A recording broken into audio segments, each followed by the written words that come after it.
Hi, I'm Laura Siminoff, Dean of the College of Public Health at Temple University. And we're back after our summer hiatus, and a lot happened over the summer around the coronavirus, and we're going to be talking about that. And joining me are faculty experts Graciela, Jaschek, Sarah Bass, Krys Johnson, and Heather Murphy. So at Temple University, we've returned to campus and we're largely teaching in person, but it's not just universities. Most students are back in class too, whether they're in elementary school or middle school or they're in high school. So we thought it would be really useful to talk about that and talk about how teachers and students can stay safe. So I think what we'll do is we'll first talk about vaccination. At Temple, the city of Philadelphia requires that all faculty, staff at colleges and universities in Philadelphia are vaccinated. But the situation varies a lot from state to state and even within states. So let's talk about vaccinations. Let's talk about, what their use is in terms of in school settings, on campus settings, and then what their limitations are in terms of what they can do for us. So I'll just open it up to the group. Well, I can start talking about vaccines and how they are the greatest, one of the greatest achievements in public health. And it's a tool that we can use and it's easy to use. We have access to that vaccine. And the vaccine is the only way in which we are going to minimize what COVID-19 can do to us. So the vaccine is very, very efficient at protecting us against severe disease, hospitalizations, and death. So you want that vaccine because you don't know, even if you are young, you can end up hospitalized and dying. So that vaccine is very important because it will protect you, maybe not from getting a mild case of disease, but if you have a mild case with or without symptoms, you are not going to end up with being hospitalized or dying from COVID-19. So what other people think? Is it really useful for schools, universities to be mandating that everybody be vaccinated? And if so, why? I can go, Laura. I think it's particularly important that in education settings where people are required to go to school, especially like young children, that we protect those populations that can't even get a vaccine. So staff and teachers should really be vaccinated to protect the younger population. So little kids that can't be vaccinated and could be susceptible to more severe disease, as we're seeing in Florida and other places with this new Delta variant. And I think that case study is a perfect example of that just came out, where the teacher who was not vaccinated pulled down her mask to do story time and infected half her class. So I think it is really important, especially for those little ones, that we're protective. And we're seeing with Delta, obviously, that a lot more children are getting it and having negative consequences. Yeah. And let's think about like what's going on around like distancing. It seems like most schools, universities have kind of given up on the notion of distancing. But in that study that you just mentioned, everybody who was sitting in that front row was infected. Absolutely everybody. And it kind of decreased as you went further and further away. So one of the lessons I thought we could take from that is that definitely for young children who can't be vaccinated, that the notion that we should be distancing continues to be important. Yeah, and I think that when we talk about distancing, we have to think that if we are infected, every time we talk, we shout, we sing, we cough, we sneeze, we are expelling virus from our lungs into the air, either in the form of droplets or in the form of aerosols. So if we are not social distancing, that droplet may land, someone who's next to you may inhale that droplet and get infected. So not only distancing, but also wearing masks is very important, because the mask will prevent you from spreading the droplets and the aerosols, but also they are somewhat protective of you inhaling those droplets or aerosols. Yeah, yeah. Before we move on to the topic around masks, I just want to ask Krys, so can you give people an overview of where we are with vaccinating children? I think people have kind of lost track, and there's been some recent developments. It might be useful to review.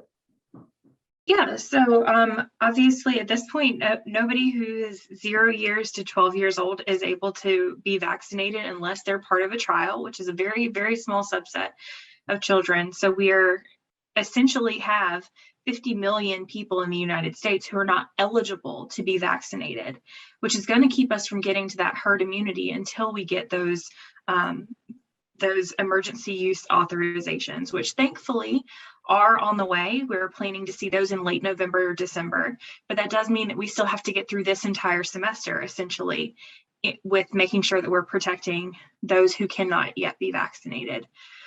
Those who are 12 to 16 can get Pfizer, and we're seeing a good amount of uptake there. But again, still, whenever we have 50 million people who can't be vaccinated, then that gets at your point, Laura, and your point, Graciela, that we need those other mitigation techniques like maintaining social distancing and advocating for masks and not taking those masks off whenever we're talking. I know a lot of us with teaching have been wondering how well people can hear us with the masks on, but it's better to have to talk a little bit louder with the mask on than to take it off and then potentially infect half of the classroom. Right. So we've all been sort of wearing masks, a lot of us, for well over a year now. I know when I first started wearing it, it was awkward. You did feel a little like, this is not the normal way you breathe. But frankly, after a while, I mean, I really just got used to it. Now it doesn't bother me at all. What about little children, though? How practical is it for very young children to be wearing masks? And now I'm thinking about kids in preschool and really little people.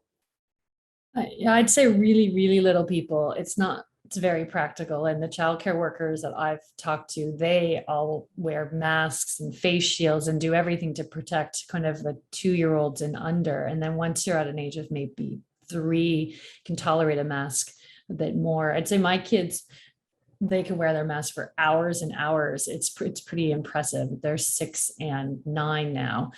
But they also, I think, adapting masks so they're more comfortable for kids. They don't like them around their ears. So figuring out a way to tie them around the back so it doesn't hurt their ears anymore, and picking like fun materials that they want to pick and wear on their way to school is a good way to manipulate little kids. But I think at one point when all the kids are doing it, then there's that bit of peer pressure. And I do think kids have adapted. And in general, I see kids tolerating masks quite well, better than adults, and not pulling them down under their noses and things like that.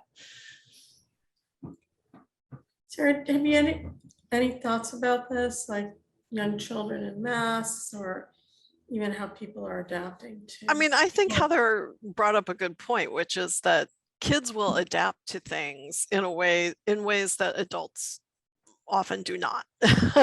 And, I think we saw kids last year, do quite well with wearing masks all day long, if that was expected of them and everyone else was doing it. So I don't think it's a lot to ask for them. I think the harder part is to get the adults and the systems to agree that this is what's needed to protect our kids. And I think that's what we're seeing now is kind of the states who are trying to say that you cannot allow children to wear masks. It's so counterintuitive to really what is the risk for these children and for the adults who are trying to go in and teach them every day. I know I have a sister-in-law who's a nurse in a school system, and she's just overwhelmed. I mean, she's just beside herself and she's in Texas. So, you know, the school systems who are saying, we're going to comply with what the governor is mandating, is really putting so many of these kids and adults, I think, at risk. So I think to summarize, we can say that vaccination is not 100% protective to prevent disease, but it's very, very protective, perhaps well into the 90s, to prevent serious disease. And many, many people who are vaccinated actually don't even know when they're infected. And therefore, even if you're vaccinated, it's really important that when you're in indoor settings, with particularly in stores and in schools, that everybody should wear a mask. And I think the last thing is maybe we can talk a little bit about what's changed, you know, from when we first encountered COVID-19 to now. And the fact is that now almost everybody who's sick has the Delta variant. And the Delta variant at this point really is COVID-19, right? So what's different about the Delta variant? Well, the Delta variant is twice as infectious as or transmissible as the original virus. So when the Alpha came up, it was 50% more infectious, and then now the Delta is 40 to 60% more infectious, which means it's going to transmit from person to person much more easily. And so this is why they became the dominant variant. And 80% of people who are infected with SARS-CoV-2 and have COVID-19 are in fact infected with the Delta variant. Heather? Well, Laura, I almost want to say that things have changed, but they haven't changed, unfortunately, because of the Delta variant. Even though we have so many people vaccinated, we still do need to do the social distancing and the masking that I think everyone hoped we would be out of the woods at this point. But because of that, we're still forced to do the same things because the transmission is that much more risky. And so even in outdoor settings, I think you can get away with less masks, but even like if you start to get close to people, I think you can still transmit it. So I don't know, things have changed, but not as much as we would have liked to have seen by now. Yeah.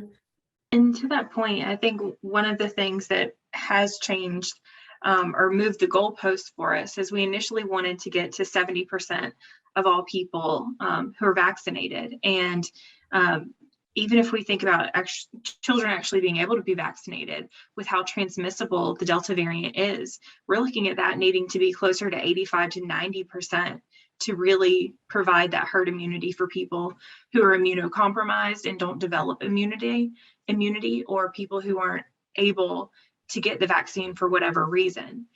So again, more things that have changed or kind of ended up with the mitigation measures staying the same, with us having to keep those masks on, particularly as we see this massive surge. Right. Okay, well, I'm going to give Krys the last word.